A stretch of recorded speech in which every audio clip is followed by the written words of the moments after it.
নিঃস্ব অবস্থায় কি দোয়া করতে পারেন একজন মানুষ, এই দোয়াটা শিখে নেন, ইনশাআল্লাহ আপনার জীবনের সমস্ত সংকট কেটে যাবে ইনশাআল্লাহ। আমি নিজেও এই দোয়াটা বেশি বেশি করার চেষ্টা করি। দোয়াটা হচ্ছে, মুসা আলাইহিস সালাম একটা গাছের নিচে হেলান দিয়ে বসলেন, বসে দেখলেন দুইজন মেয়ে দাঁড়িয়ে আছে দূরে, পানি নিতে পারছে না, লোকজন পানি নিয়ে যাচ্ছে, ওরা দাঁড়িয়ে আছে বেচারি। মুসা আলাইহিস সালাম গিয়ে বললেন, কি সমস্যা আপনাদের? এটা নিয়ে আপনারা আবার মেয়েদের সাথে কথা বলার চেষ্টা করেন, ঠিক আছে? তো মাহারাম গায়রা মাহারাম মেনে চলে। তারা বললেন যে আমাদের বাবা অনেক বৃদ্ধ মানুষ, আমরা পানি নিতে পারি না যতক্ষণ না আমাদের কম পানি নিয়ে চলে যায়। মুসা আলাইহিস সালাম একটু বললাম না, ফিজিক্যালি খুব স্ট্রং ছিলেন, থাকে না বডি বিল্ডার, সামনে গিয়ে কথা বলে সরো পানি নিতে দাও, তখন মানুষ একটু মূল্যায়ন করে না। তো মুসা আলাইহিস সালাম এভাবে পানি নিয়ে দিলেন এবং বাছুরদেরকে পানি পান করালেন, করিয়ে গাছের নিচে এসে বসে আছেন। বসে বসে তিনি দোয়া করছেন, এই যে দোয়াটা তিনি দোয়া করছেন, রব্বি, একটা নেক কাজ করলেন, নেক কাজ করলেন না, মানুষের উপকার করলেন, নেক কাজ করে এসে গাছের নিচে বসে দোয়া করছেন, আল্লাহ এখানে তো আমার খাবার পানি বাসস্থান কিছুই নাই, আমি কি করব? রব্বি ইন্নি লিমা আনজালতা ইলাইয়া মিন খায়রিন ফাকির, রব্বি ইন্নি লিমা আনজালতা ইলাইয়া মিন খায়রিন ফাকির। আবার বলেন, রব্বি ইন্নি লিমা আনজালতা ইলাইয়া মিন খায়রিন ফাকির। অর্থ হচ্ছে, হে আল্লাহ, তুমি তোমার পক্ষ থেকে আমার উপরে যে নিয়ামতগুলো দিবে, আমি এর জন্য ফকির হয়ে বসে আছি। আল্লাহ অর্থ বুঝে পড়বেন ভাই, নামাজ রোজা হজ জাকাত যাই করেন আল্লাহর ওয়াস্তে অর্থ বুঝে পড়বেন। অর্থ বুঝে পড়লে আপনার ইবাদতের স্বাদ পাবেন, তৃপ্তি পাবেন, আল্লাহর সাথে কানেকশন হবে, আল্লাহর নূর পাবেন, মাআরিফত পাবেন, সত্য স্বপ্নও দেখবেন তখন ইনশাআল্লাহ। তখন শুয়ে শুয়ে সত্য স্বপ্ন দেখবেন ইনশাআল্লাহ। আল্লাহ পাক তৌফিক দান করবেন। এবার আল্লাহ পাকের সাহায্য নেমে আসলো, ওই দুই মেয়ের মধ্যে একজন হেঁটে হেঁটে চলে আসে। এবার এই মেয়ের হাঁটা সম্পর্কেও কোরআন কথা বলেছে, সুবহানাল্লাহ। এই মেয়ে কিভাবে হেঁটে এসেছে এই হাঁটার বর্ণনাও কোরআন দিয়েছে।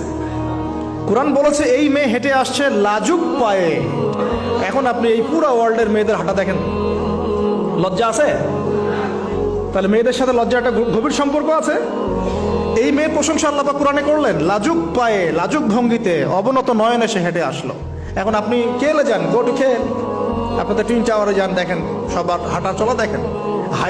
হায়া লজ্জার কোনো বালাই আছে এখানে? আমি গত লেকচারে বলেছিলাম যে আদম আলাইহিস সালাম এবং হাওয়া আলাইহিস সালাম, ইবলিস তাদের সাথে প্রথম যে আচরণ করেছে ওই ফল খাওয়ানোর পরে, সেটা কি? তাদের গা থেকে পোশাক খুলে পড়ে গেছে, মানে নগ্ন করে দিয়েছে আমাদের পিতামাতাকে, মহাবিশ্ব নগ্ন করে দিয়েছে কে? ইবলিস। তো এখন এই পৃথিবীতে আমরা যারা নগ্নতার চর্চা করছি, তার কার এজেন্ট আমরা বুঝতে বাকি আছে? আমার কথা কি বুঝতে পারছেন কিনা? এই কানেকশন মেলানোর চেষ্টা করেন, ডটসগুলো মেলানোর চেষ্টা করেন। সামনে যাই প্রিয় ভাই, এই মেয়ে এসে বলছে, আমার বাবা আপনাকে ডাকেন, আমার বাবা আপনাকে ডাকছেন। তিনি গেলেন, বাবা শুআয়ব আলাইহিস সালাম। তখন এক বোন ইনডাইরেক্টলি বাবাকে বোঝাচ্ছে যে বিয়ে শাদী দিলে ভালো হয়। এক বোন বলছে যে আপনি তো তাকে পুরস্কৃত করতে চাচ্ছেন, তাহলে এইরকম কওয়িউন আমিন একজন মানুষকে সবচেয়ে ভালোভাবে পুরস্কৃত করা যায় তার যথাযোগ্য প্রতিদান দেওয়ার মধ্য দিয়ে। তো মেয়ের ইশারা বাবা বুঝেছেন, তিনি নিজের এক মেয়ের সাথে মুসা আলাইহিস সালাম বিয়ে দিলেন, সুবহানাল্লাহ। তবে শর্ত দিলেন, দেনমোহর কি? মোহর তো নাই। মোহর কি এবার? মোহর হচ্ছে 8 বছর তোমাকে আমার ফার্মে কাজ করতে হবে। এটা আগেকার একটা স্টাইল ছিল, সুন্নাহ। এটা এখন নাই যদিও, আগে এরকম ছিল যে দেনমোহর দেওয়ার জন্য এই একটা পদ্ধতি ছিল। যেমন ইয়াকুব আলাইহিস সালামের ক্ষেত্রেও এরকম 7 বছরের কথা আসছে, তিনি 7 বছর তার শ্বশুরের ফার্মে কাজ করেছেন। এটা নতুন ছিল না ওই সময়, এটা কমন ছিল। এখন যেমন আমাদের দেশে কমন 10 লাখ টাকা মোহর হবে, 10,000 টাকা দিব, বাকিটা সব বাকি, তাই না? তো এরকম আর কি কমন কিছু বিষয় থাকে আর কি। আস্তাগফিরুল্লাহ, মাফ করো। বলবে বাসুরাতে, বলবে আমাকে মাফ করে দাও। শুরুতেই নিজের গায়রথহীনতার পরিচয় দিল। আবার এদিকে শ্বশুরের কাছে মাশাল্লাহ মোটা আমাকে ডোনেশন নিতে চাচ্ছে, যৌতুক। বিয়ে আমাদের ওখানে মাশাল্লাহ মানে কেনা বেচা, মেয়ে বিক্রি করতেছে আর ছেলে কিনতেছে। এবার 8 বছর পূর্ণ করা হলো, তিনি আরো 2 বছর 10 বছর পূর্ণ করলেন। এই 10 বছরে মুসা আলাইহিস সালাম নববী পরিবেশ পেলেন, অভিভাবক পেলেন, স্ত্রী পেলেন, প্রেমময়ী সন্তান ইত্যাদি সবকিছু। এবার আল্লাহ রাব্বুল আলামিন তাকে মিশরের দিকে যাওয়ার যে সময়টা এখন হয়ে গেছে, 10 বছর হয়ে গেছে, মিশরের দিকে যেতে হবে। যাওয়ার পথে স্ত্রীর প্রসব বেদনা উঠেছে। তখন মুসা আলাইহিস সালাম আগুন খুঁজছেন। আগুন কি খুঁজছেন ভাই? আগুন খুঁজতে খুঁজতে তুর পাহাড়ের ওখানে গিয়ে দেখছেন যে আগুন গাছে জ্বলছে, সবুজ পাতার উপরে আগুন, তিনি অবাক। এই সময় আওয়াজ আসলো, বিসমিল্লাহির রহমানির রহিম, ইন্নী আনা রাব্বুক ফাখলা'না আলাইক ইন্নাকা বিল ওয়াদিল মুকদ্দাস তুয়া।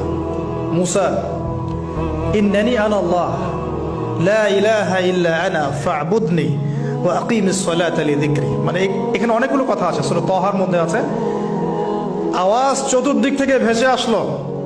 মহান আল্লাহ রব্বুল আলামিন তার শান অনুযায়ী, তার ইজ্জত অনুযায়ী তিনি যেভাবে কথা বলেন সেভাবে মুসা আলাইহিস সালামের সাথে কথা বললেন। আল্লাহু আকবার।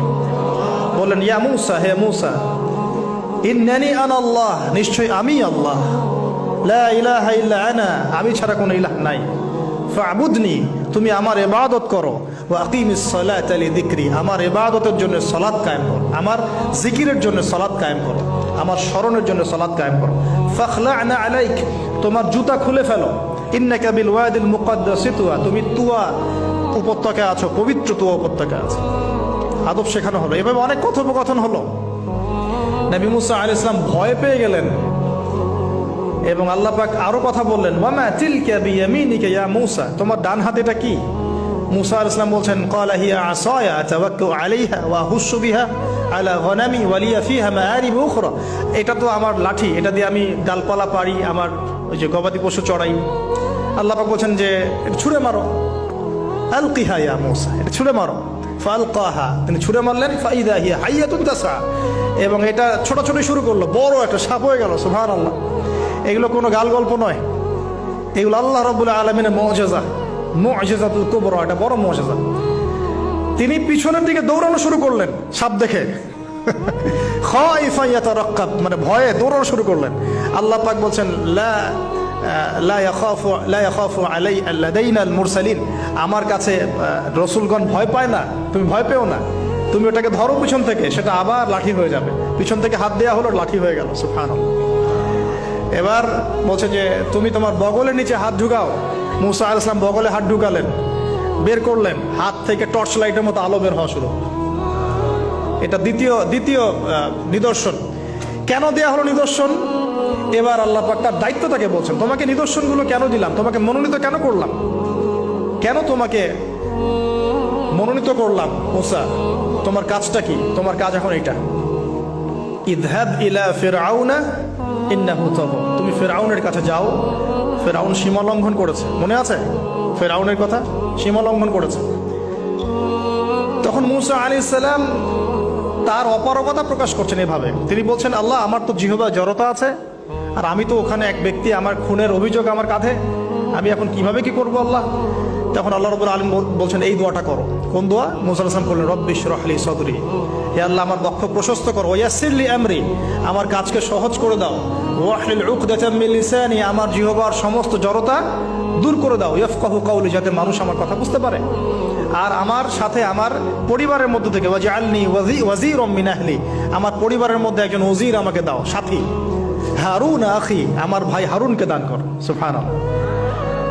হারুন আলাইহিস সালামকে নবুয়ত দেয়া হলো, দুজনকে আল্লাহ পাক এখন বলছেন, ইযহাবা ইলা ফিরআউন, তোমরা দুজন এখন ফিরআউনের কাছে যাও।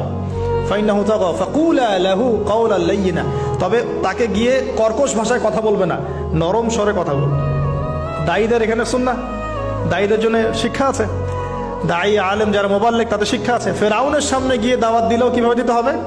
ফাকুলা লাহু কাওলান লাইয়িনা, নম্রভাবে কথা বলো। লাআল্লাহু, কেন নম্রতার সাথে? লাআল্লাহু ইয়াতাযাক্কারু আও ইয়াখশা, হয়তোবা নম্রতা প্রদর্শন করলে সে উপদেশ গ্রহণ করতে পারে, অথবা সে আল্লাহকে ভয় করতেও পারে। আল্লাহ পাক তো আগে থেকে জানেন সে ঈমান আনবে না, তারপরেও আমাদের আদব শিখাচ্ছেন আল্লাহ পাক এখানে। তারা দুজন চলে গেলেন, দাওয়াত দিলেন। ফিরআউন মশকরা করছে, ওয়ামা রব্বুকুম ইয়া মূসা, তোমাদের দুজনের রব আবার কে? হ্যাঁ, মুসা আলাইহিস সালাম বুঝাচ্ছেন, রব্বি আল্লাযী, আমার রব সেই রব যিনি জীবিতকে মৃত করেন, মৃতকে জীবিত করেন, ইত্যাদি। মানে যার হুকুম ছাড়া একটা গাছের পাতাও নড়ে না, যিনি মাটি থেকে সব উৎপন্ন করেন, বৃষ্টি বর্ষণ করেন, সব বুঝালেন।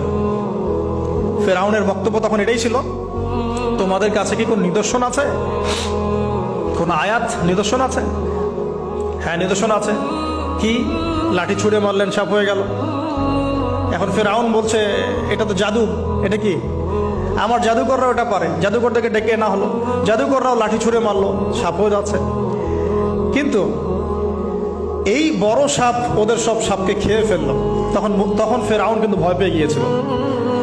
এরপরেও এই হাত বের করে আলোর এই নিদর্শন দেখানো হলো, তাওহীদের দাওয়াত দেওয়া হলো, ফেরাউনকে ভয় করতে বলা হলো, ফেরাউনকে সতর্ক করা হলো যে আমার রব, আপনার রব, সবার রব হচ্ছেন আল্লাহ।